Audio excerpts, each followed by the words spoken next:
Hello guys, in this video we will discuss spatial structure model. हमने last class में spatial structure model consumption का पढ़ा था, यानी कंज्यूमर बिहेवियर। और इस वीडियो में हम स्पाशियल स्ट्रक्चर मॉडल पढ़ेंगे प्रोडक्शन, यानी हम प्रोड्यूसर बिहेवियर देखेंगे। तो यहाँ तक चीज़ें समझ में आती है। अब देखो, कोई भी प्रोड्यूसर अगर हाउस यानी housing footage production function is the function of capital और बिल्डिंग मटेरियल और एन फॉर लैंड। देखो यहाँ पर क्यू क्या है हमारा, ठीक है, तो ये है हमारा बिल्डिंग फ्लोर स्पेस, ठीक है। तो बिल्डिंग फ्लोर स्पेस हमारा किस पे डिपेंड करेगा, के एन एन। तो यहाँ पर क्या क्या है हमारा, बिल्डिंग मटेरियल्स और कैपिटल बोल सकते हैं इसको, it is capital, and n for is land. So we can say कि building floor space is the function of capital and land. Okay. So this is concept, and now we discuss concept of constant return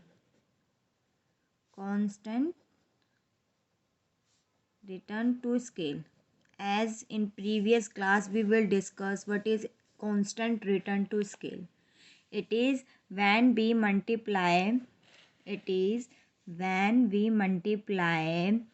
inputs, that is capital and land, by alpha is a constant value. When we multiply inputs of production by constant value, if the production by using this constant value is equals to, that is, what is this constant equals to this, then this is a case of constant return to scale. तो ये हमारा कौन सा है, constant return to scale। तो ये हमारा production function समझ में आता है। प्रोडक्शन फंक्शन किसका, बिल्डिंग फ्लोर स्पेस का। तो बिल्डिंग फ्लोर स्पेस का जो प्रोडक्शन है that is denoted by Q, and this Q can be produced by using these two inputs in which K is a capital and N for land.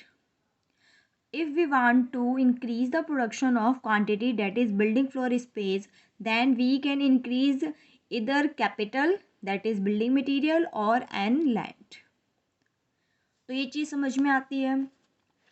अब हम देखेंगे profit.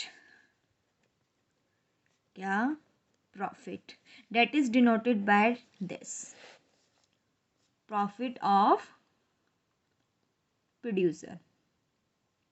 तो देखो पहले profit को पढ़ने से पहले before we discuss profit, we firstly discuss the cost, that is budget. तो देखो एज अ प्रोड्यूसर का बजट क्या होगा, प्रोड्यूसर बजट। अब एक जो प्रोड्यूसर है वो इस क्वांटिटी को, दैट इज़ क्यू को प्रोड्यूस करने के लिए वो कुछ इनपुट्स तो यूज़ करेगी, and these inputs hired on market value. Okay, तो इन इनपुट्स को भी परचेज करने का कुछ ना कुछ बजट तो होना चाहिए ना प्रोड्यूसर के पास। तो वो बजट देखो, तो प्रोड्यूसर बजट।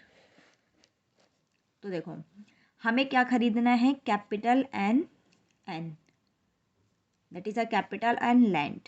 तो अगर मैंने लैंड रेंट पे लिया है तो इसका कुछ रेंट देना पड़ेगा, और कैपिटल मैंने अगर रेंट पे लिया है तो इसका भी कुछ अमाउंट पे करना पड़ेगा। ये मेरे बी फॉर बजट के इक्वल आने चाहिए कि हमारे पास इतना बजट है, इसकी यूनिट इतने रुपए पे खरीदने के लिए। Means this units purchase this amount of capital purchase at this rate. तो it is total expend on input K, and this is total spend on input N. तो ये हमारा प्रोड्यूसर का बजट लाइन है। जैसा हमने लास्ट क्लास हमने micro economics में एक प्रोड्यूसर बिहेवियर पढ़ा था, जहाँ पर प्रोड्यूसर का हमने बजट कॉस्ट पढ़ा था कि उस बजट कॉस्ट को वो यूज़ करके कुछ लेबर्स एंड कुछ कैपिटल्स क्या कर सकते हैं, हायर कर सकते हैं। तो सेम यहाँ पर जो प्रोड्यूसर बजट है वो ये है। तो अब हम प्रोड्यूसर का प्रॉफिट मैक्सिमाइज कैसे होगा वो डिस्कस करेंगे। तो देखो प्रोड्यूसर का प्रॉफिट मैक्सिमाइजेशन तो देखो हमें करना है मैक्सिमम क्या प्रॉफिट किसका,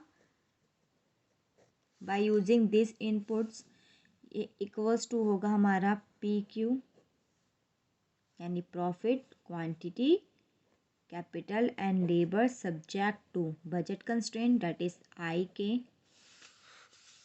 आर एन प्लस का B equals to be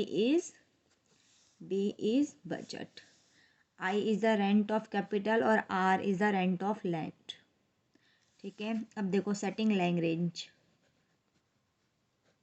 setting up the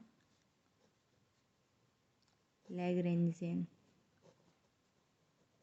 दिख नहीं रहा ये, ब्लर, नाउ क्लियर।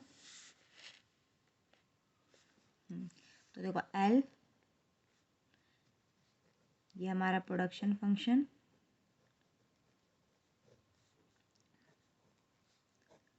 बी ये वाली वैल्यू में उधर माइनस में ले गई तो बी माइनस आई के माइनस आर एन।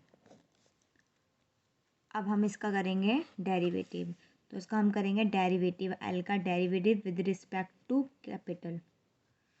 तो इसमें देखो पी कांस्टेंट है हमारा, क्यू हमारा डैश किसके फॉर्म में, कैपिटल के फॉर्म में, और यहाँ पर करोगे तो माइनस के का डेरिवेटिव तो सिर्फ आई आएगा इक्वल्स टू ज़ीरो।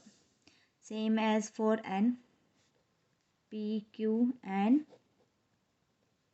और ये माइनस से लिख देते हैं माइनस आर डेल्टा एन।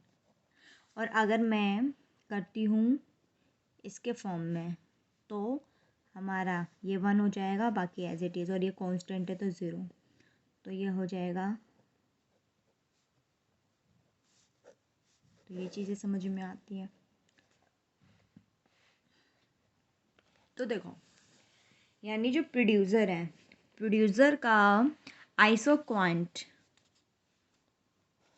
का स्लोप क्या होगा। तो देखो प्रोड्यूसर का मैंने माइक्रो में पढ़ाया था ना, प्रोड्यूसर का क्या कहते हैं आइसो क्वांट। तो देखो हम बोलेंगे मार्जिनल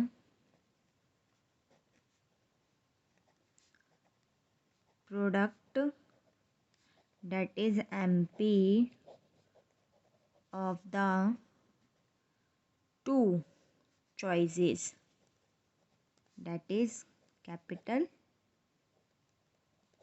and land। ठीक है, with respect to input price। तो देखो इसको हम ऐसे फॉर्म में लिखेंगे, ये कुछ नहीं है, marginal product of capital and marginal product of land must be, this is the MRTS और this is the slope of isoquant must be equals to slope of price of input that is 1R, और ये IR। तो ये हमारा क्या है, ये वाला हमारा स्लोप ऑफ आइसोक्वांट है और ये हमारा स्लोप ऑफ बजट यानी कॉस्ट लाइन है। तो अगर मैं यहाँ से एक वैल्यू निकालूँ, दिस इज इसकी वैल्यू निकालूँ, तो या तो फिर हम ऐसे बोल सकते हैं डिवाइड बाय दिस, इसको और कैसे लिख सकते हैं, divide by I equals to Q N के एन डिवाइड बाय इसका रेंट। तो ये चीज़ें हमारा कौन सा ये कंडीशन है, ये हमारा इक्विलिब्रियम कंडीशन फॉर प्रोड्यूसर है। तो अब हम देखते हैं इसको डायग्रामेटिकली देखते हैं, let's see by diagrammatically.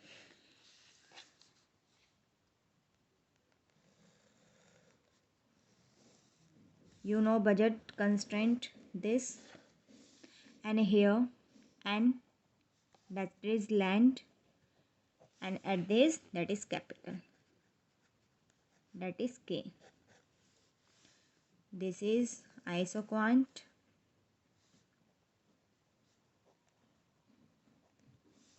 Okay, and this is isocost, isocost. देखो at this point this is equilibrium point, at this point O N O capital, ये हमारे equilibrium number of land and number of capital है।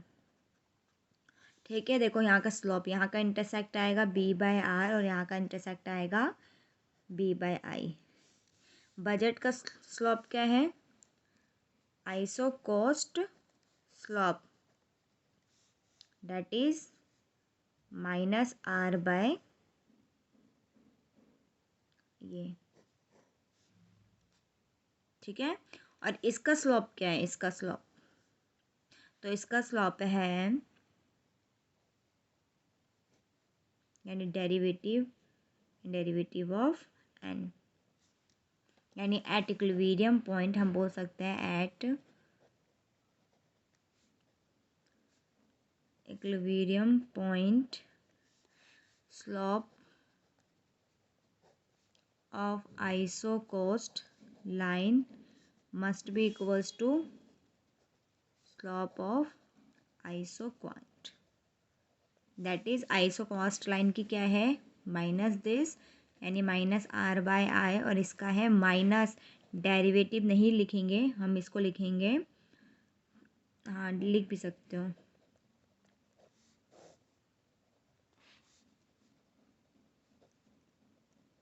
Minus two minus cancel, तो this is condition of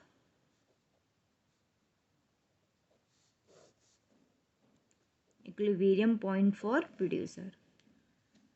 तो ये चीज़ समझ में आती है। तो ये हमारा कुछ नहीं था, ये हमारा बस था कि एक प्रोड्यूसर का हम कैसे इक्विलिब्रियम निकाल सकते हैं।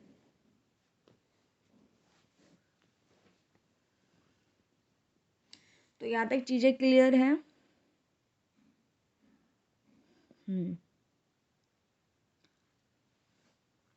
तो ये चीज़ें अब थोड़ी इक्वेशंस और करते हैं, तो ये समझ में आता है, ये समझ में आता है प्रोडक्शन फंक्शन। तो ये हमारा प्रोडक्शन फंक्शन है। अब देखो मैं लिखती हूँ बजट। बजट क्या है हमारा? I K rent for capital plus R N equals to B. तो यहाँ से आर की वैल्यू निकालते हैं। देखो, तो R equals to B minus I K divide by N, ठीक है। अगर मैं आ का डेरिवेटिव करूँ विद रिस्पेक्ट टू डी, और यहाँ पर जो एन है हमारा वो डी की फॉर्म में है, तो अगर मुझे डेरिवेटिव करना है तो मैं क्या करूँगी? एन डी की स्क्वायर, और ये एज इट इज़